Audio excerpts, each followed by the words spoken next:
Olá, pessoas! Eu sou a Natasha, este é o Redemunhando e hoje nós vamos conversar sobre o livro A Era dos Mortos-Vivos, do Eliel Barberino, pela Cultura em Letras Edições.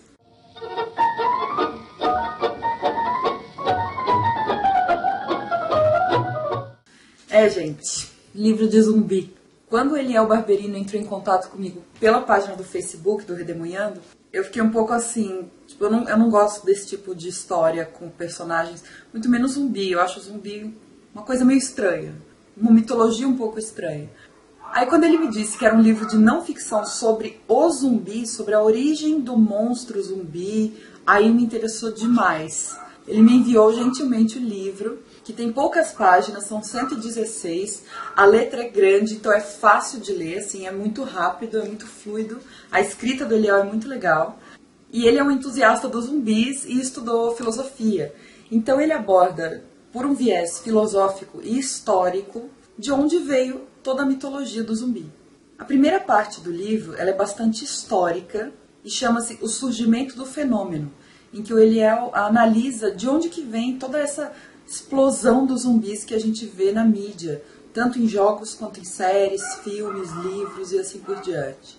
De onde vem a figura do zumbi? Então ele retoma um pouco da história dos mortos-vivos na Europa medieval, no Haiti colonial, a ideia de ressuscitar um morto, mas não completamente, então só ressuscitar o seu corpo e uma parte mecânica da sua alma, faz parte da crença voodoo.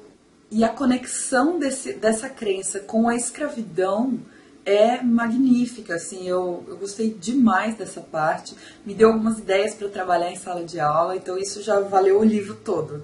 E ele busca também na cultura pop, principalmente num cineasta chamado George Romero, que foi o cineasta que criou o zumbi da forma que a gente conhece hoje. O apocalipse zumbi, o zumbi que tem fome de carne humana, daquele formato que a gente conhece hoje. Outra parte que eu assim amei do livro é quando ele retoma os monstros de cada época e relaciona com os maiores medos que as pessoas têm naquele período. Então, por exemplo, o caso do Frankenstein, que é um monstro da ciência moderna, que vai aparecer, obviamente, no século XIX. A caça às bruxas, que vai ficar realmente forte na Idade Moderna, que é quando começa a surgir a ciência moderna e, portanto, não se admitem mais pessoas fora do padrão científico ou natural. Então, se você tem um poder que não é explicado, como um poder de curar alguém com ervas, por exemplo, você pode ser considerado uma bruxa e isso está fora do padrão, por isso você vai ser perseguido. Durante a Idade Média, por conta de toda a parte sobrenatural em que se acreditava, divina, algumas coisas inexplicadas eram aceitas. A partir da Idade Moderna, cada vez menos. Isso só vai se acentuar. Por isso a caça às bruxas aumenta na Idade Moderna. E o zumbi reflete muito bem o século XXI. O zumbi nada mais é do que um morto-vivo que anda em grupo, então traz esse aspecto da massa que se move sem pensar, movido pela fome, na verdade pelo consumo, né? Pela fome de consumir a carne humana ou qualquer outra coisa, se você pensar no zumbi como uma metáfora de nós mesmos. Então, assim, as relações que o Eliel faz são realmente muito, muito, muito boas. Na primeira parte. Na segunda eu já tive alguns problemas. A segunda parte se chama O Zumbi como Crítica da Modernidade. Então ele analisa alguns aspectos da nossa época e tenta conectá-las com a mitologia do zumbi. A primeira parte tem um tom mais histórico e essa segunda parte tem um tom mais filosófico. O meu problema com a segunda parte do livro especificamente foi que me pareceu que a argumentação ficou muito mais pessoal. Ou seja, para mim, em vários momentos, a figura do zumbi foi deixada de lado e o autor constrói realmente uma argumentação toda muito bem embasada, filosoficamente, inclusive, mas que acaba não formando o todo, não conectando realmente o que a gente quer saber do zumbi. Então é como se ele falasse assim, no início do capítulo, o zumbi anda em grupo porque representa uma massa de manobra. Digamos, por exemplo, tá? Ele não fala exatamente isso, mas só para vocês entenderem.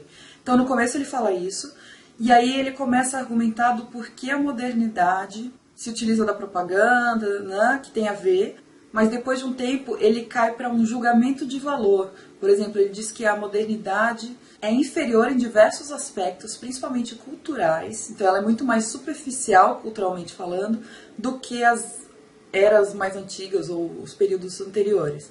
Eu não sei se está ficando claro, mas assim, a argumentação dele, apesar de ser bem embasada, para mim, primeiro, não contemplou a questão dos zumbis o tempo todo, que era o que eu esperava, e segundo, levou muito em conta a opinião do próprio autor, e não uma análise da modernidade, assim. Não que eu quisesse uma análise neutra, porque isso não existe, mas um pouco menos pessoal. Tem uma parte, por exemplo, em que ele argumenta bastante sobre a possibilidade e a probabilidade alta da existência de uma força sobrenatural e que o nosso mundo valoriza extremamente as coisas seculares e não sobrenaturais, né? É o que ele chama de materialismo ou naturalismo radical. Mas para mim, essa discussão sobre se existe algo mais do que o natural ou não vem ao caso na discussão sobre o zumbi. Porque o zumbi como ser, como monstro, é um monstro natural, ele não é um monstro sobrenatural. Então assim, não vem ao caso se existe ou não algo sobrenatural. Enfim, são essas as minhas críticas, principalmente à segunda parte do livro. Eu realmente gostei muito mais da primeira parte. De qualquer maneira, foi uma leitura assim extremamente prazerosa. Eu acrescentei muita coisa ao que eu pensava, né? Não só sobre o gênero, mas sobre os zumbis mesmo. Eu não tinha muito interesse e agora eu percebi muita coisa, né? Os zumbis somos nós e eles são uma crítica ao nosso tempo. Através deles a gente pode enxergar nós mesmos, né? É um exercício de alteridade e identidade que a gente faz. Eu acho que é isso que é tão fascinante na figura do zumbi. Eu recomendo muito o livro. Eu queria até saber se alguém já leu e se teve essa mesma impressão que eu. Para mim, a segunda parte mudou muito o tom da primeira, que enfraqueceu um pouco o texto, mas obviamente não tirou o mérito do livro. Eu acabei dando 4 estrelas. Se o livro tivesse o mesmo tom da primeira parte o tempo todo, eu com certeza daria 5 estrelas. Então, se você tiver interesse em adquirir o livro, eu vou deixar embaixo o link da editora. E me digam aí se vocês gostam de zumbis, se vocês assistem alguma série, né? Tem o The Walking Dead, que fez maior sucesso. Eu não vi nada, eu sou muito medrosa, mas agora, nossa, eu tô super interessada, eu gostei muito. Deixa um joinha aí embaixo pra mim se você gostou, deixa um comentário e a gente se vê no próximo vídeo. Tchau!